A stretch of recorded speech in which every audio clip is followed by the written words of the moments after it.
علیکم ورحمۃ اللہ وبرکاتہ۔ نحمدہ نصلی ونسلم علی حبیبہ الکریم، اما بعد۔ حضرات محترم، سوشل میڈیا کے اوپر کسی وہابی کی تقریر بڑی زور و شور سے گردش کر رکھی ہے، جس نے میلاد مصطفیٰ صلی اللہ تعالی علیہ وسلم کے متعلق بہت بکواس کی۔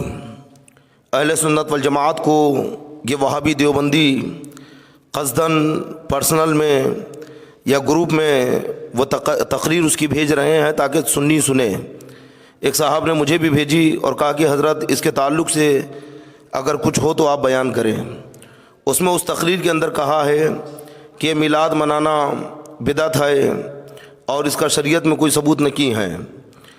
وہ جہالت کا ثبوت دیتے ہوئے کہتا ہے کہ ہر چیز اللہ نے مقرر کی ہے، مثلاً نماز کی فرضیت اللہ نے مقرر کی، روزے کی فرضیت اللہ نے مقرر کی، حج و زکوٰۃ کا دن اللہ نے مقرر کیا، عرفات کا دن اللہ نے مقرر کیا، اور بھی دیگر فرائض اللہ نے مقرر کیے۔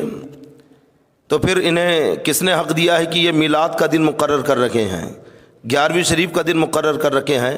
سنیوں پر اس نے اعتراض کیا کہ جب ساری چیزیں اللہ نے مقرر کی تو سنی اپنی مرضی سے 11ویں کا دن، میلاد شریف کا دن اور دیگر ایام مقرر کر کے معاذ اللہ اپنی تقریر میں وہ کہتا ہے کہ اللہ کے برابر ہونا چاہ رہے ہیں۔ لیکن ہم ان جاہلوں سے، بدعقیدوں سے، وہابیوں سے کہتے ہیں کہ ہم نے 11ویں شریف منائی، میلاد شریف منائی تو تمہارے پیٹ میں درد ہو گیا، اب تم بتاؤ کہ یہ دارالعلوم دیوبند کے جلسے کا دستار بندی کا جلسہ کس نے مقرر کیا ہے؟ بھوپال میں ہونے والے وہابیوں کے اجتماع کا دن جو نومبر میں مناتے وہ کس نے مقرر کیا ہے؟ جمعیت العلماء ہند کے جلسے کس نے مقرر کیے ہیں؟ جگہ جگہ تم تاریخ متعین کر کے جو جلسے کرتے ہو یہ کس نے مقرر کیا ہے؟ ارے مقرر کرنے میں تو تمہارا کوئی جواب نہیں ہے۔ اور رہا میلاد مصطفیٰ کا مسئلہ، تو یہ وہابی جانتے ہی نہیں ہے کہ میلاد مصطفیٰ کسے کہتے ہیں، میلاد کا معنی کیا ہے، میلاد کا مطلب کیا ہے۔ جاہلو، اگر تم نہیں جانتے ہو تو سنو ہم سے۔ میلاد کہتے ہیں پیدائش کو، یعنی نبی کے پیدائش کے دن کا ذکر کرنا، یہ ہے میلاد النبی۔ جس دن آقا علیہ الصلوۃ والسلام دنیا میں تشریف لائے وہ 12 ربیع الاول شریف کی تاریخ تھی۔ فتاوی رضویہ شریف میں سرکار اعلیٰ حضرت نے کتب سابقہ کے حوالے سے، اکابر علماء کی تحریرات کے حوالے سے ثابت کیا ہے کہ 12 تاریخ کو رسول پاک صلی اللہ تعالی وسلم دنیا میں تشریف لائے، 12 ربیع الاول کو۔ اور رہا میلاد کا ذکر، تو حقیقت یہ ہے کہ اللہ نے خود اپنے نبی کا میلاد منایا ہے۔ میلاد کہتے ہیں پیدائش کا ذکر کرنا۔ اللہ کے نبی جب دنیا میں تشریف لائے تو رب فرماتا ہے وما ارسلناک الا رحمۃ للعالمین، اے نبی ہم نے آپ کو سارے عالم کے لیے رحمت بنا کر بھیجا ہے۔ ایک جگہ اللہ فرماتا ہے لقد من اللہ علی المؤمنین اذ بعث فیہم رسولا، اللہ نے مسلمانوں پر احسان کیا کہ ان میں اپنا نبی مبعوث فرمایا ہے۔ ایک جگہ اللہ ارشاد فرماتا ہے انا ارسلناک شاہدا ومبشرا ونذیرا، کہ بے شک اللہ نے آپ کو گواہ بنا کر، ڈر سنانے والا اور خوشخبری دینے والا بنا کر مبعوث کیا ہے۔ یہ ساری آیتیں میلاد ہیں۔ اللہ نے خود اپنے نبی کا میلاد قرآن میں منایا ہے، اور رسول پاک صلی اللہ تعالی وسلم نے ممبر کے اوپر تشریف فرما ہے، اور مسجد نبوی شریف میں صحابہ کا مجمع ہے، تمام صحابہ میں سرکار نے خود اپنا میلاد منایا۔ فرماتے ہیں کہ اللہ نے جب اولاد آدم کو پیدا کیا ہے تو ان میں 2 گروہ بنائے، جو اعلیٰ تھا اس میں مجھے پیدا کیا ہے۔ اللہ نے جب اولاد آدم کی تقسیم کی ہے تو مجھے ان میں بنایا جو سب سے زیادہ بہتر ہے۔ اللہ نے قریش کو منتخب کیا، قریش میں بنو ہاشم کو منتخب کیا، اور میں بنو ہاشم میں ہوں۔ ایسی ایک نہیں سینکڑوں احادیث کریمہ ہیں جس میں خود اللہ کے نبی صلی اللہ تعالی علیہ وسلم اپنی پیدائش کا ذکر کر رکھے ہیں، اور پیدائش کا ذکر کرنا کی میلاد ہے۔ اور سنو، یہ ہمارے اکابر صحابہ کی سنت ہے۔ صحابہ کرام اپنے آپس میں مجمع میں رسول پاک صلی اللہ علیہ وسلم کے پیدائش کا تذکرہ فرمایا کرتے تھے، تابعین نے ذکر کیا ہے۔ اب یہ وہابی ہم سے کہتے ہیں کہ میلاد کا ذکر قرآن میں کہاں ہے، میلاد کا ثبوت حدیث میں کہاں ہے؟ سنو، اگر میلاد کو ہم ذکر میلاد کو فرض و واجب کہیں تب کسی کو حق ہے کہ وہ ہم سے ایسے دلائل مانگے جو دلائل فرض کے لیے درکار ہوتے ہیں۔ مثلا یہ وہابیہ کہتے ہیں کہ احادیث صحیحہ سے میلاد ثابت کرو، قرآن سے میلاد ثابت کرو۔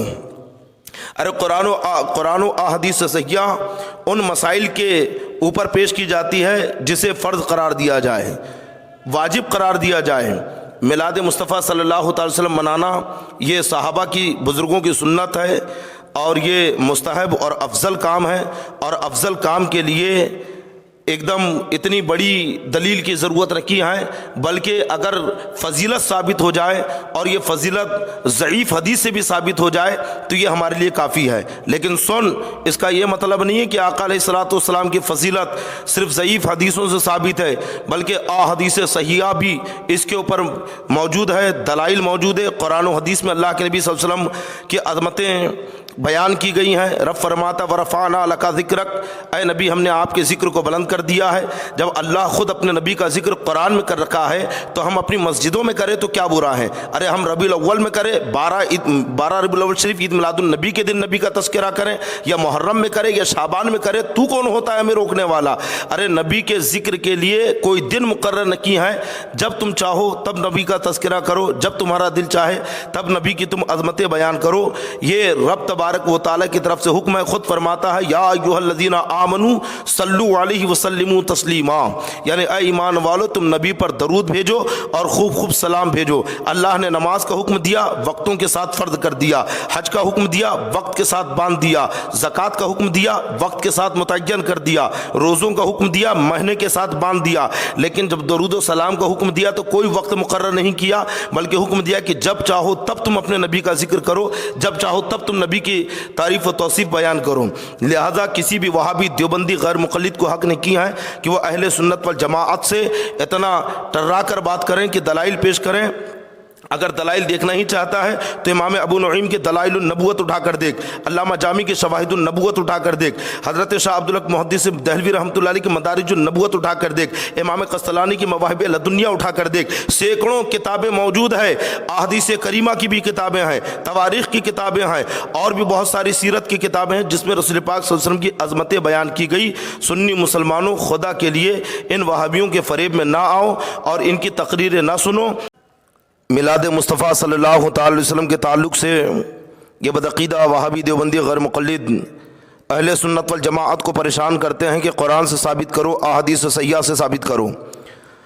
میں سنی مسلمانوں سے گزارش کروں گا کہ پہلے آپ ایک فقہی قاعدہ ذہن نشین کر لیں کہ قرآن و حدیث کی جو دلائل پیش کی جاتی ہیں، جسے قطعی دلائل کہا جاتا ہے، نص قطعی سے جو ثابت کیا جاتا ہے، یہ حرمت کے لیے بیان کی جاتی ہیں۔ اگر کسی چیز کو فرض مان لیا جائے، واجب مان لیا جائے تو اس کے لیے دلائل قطعی ضروری ہے۔ یوں ہی اگر کسی چیز کو حرام کہہ دیا جائے، ناجائز یا مکروہ تحریمی کہا جائے تو ایسی چیزوں کے لیے دلائل قطعی ضروری ہے، جس میں احادیث صحیحہ کا ہونا ضروری ہے، کلام مقدس سے اس کی حرمت ثابت ہو۔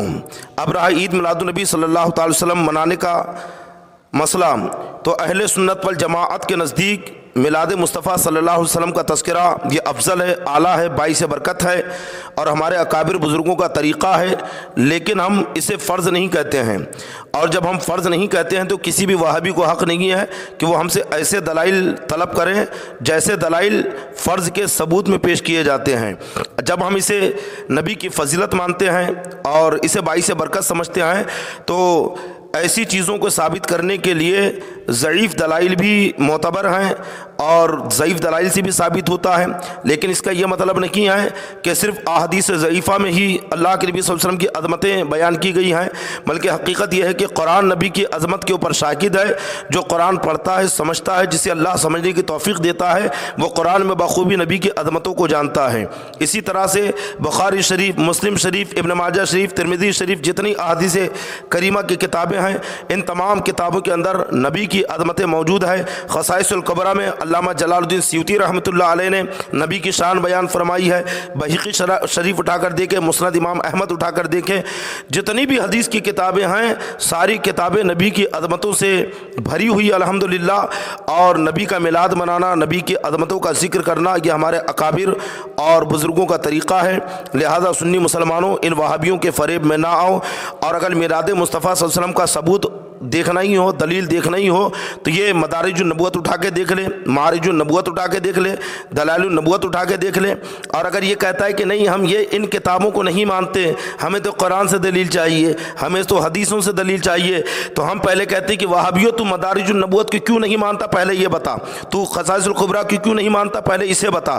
تو مواہب لدنیہ کو تسلیم کیوں نہیں کرتا, اسے بتا. پہلے تو اپنی بات بتا کہ اسے کیوں نہیں مانتا. اب دوسری چیز, یہ وہابی کہتا ہے کہ میلاد منانا ناجائز ہے, میلاد منانا شرک ہے, میلاد منانا بدعت ہے. تو ہم کہتے ہیں کہ میلاد منانا ناجائز ہے, بتا قرآن و حدیث میں کہاں ہے, کس حدیث سے ثابت ہے کہ میلاد منانا ناجائز اور شرک ہے. بتا کس حدیث میں لکھا ہے کہ رسول پاک صلی اللہ علیہ وسلم کے میلاد کا تذکرہ کرنا بدعت اور حرام ہے. اگر یہ تذکرہ بدعت و حرام ہے تو تجھے ثابت کرنا پڑے گا, اور نکی تو پھر تو اپنی خانقاہ کے اندر اور اپنے مدرسوں اور اداروں کے اندر جو تم نے من گھڑت بنا کے رکھی ہے لوگوں کو فریب دینے کے لیے, چپ چاپ منہ چھپا کے پڑے رہو, سنیوں سے کھجانے کی کوشش نہ کرو. الحمدللہ اگر دلائل دینے پر آئے تو اتنے دلائل دیں گے, اتنے دلائل دیں گے کہ ندوہ سے دیوبند تک جتنے بھی وہابڑے ہیں سب دلائل میں دب کے مر جائیں گے. لہذا سنی مسلمانوں سے گزارش ہے کہ ایسے بدعقیدوں سے, وہابیوں سے, اور جو سوشل میڈیا کے اوپر نوجوانوں کو ورغلا رکھے ہیں, آڑی ٹیڑھی کلپیں بنا کے چلا رہے ہیں, ان سے دور رہیں. اس فقیر عتیق الرحمن صدیقی کے بہت سارے بیانات موجود ہیں میلاد مصطفیٰ کے تعلق سے. آپ سے گزارش ہے کہ ان بیانات کو سنیں جن میں دلائل کی روشنی میں اپنے بزرگوں کے اقوال و افعال جو ہم نے پیش کیے ہیں اور بزرگوں کا طریقہ میلاد کا بھی ہم نے ذکر کیا ہے. لہذا اسے سنیں اور ان بدعقیدوں سے دور رہیں. السلام علیکم ورحمۃ اللہ وبرکاتہ.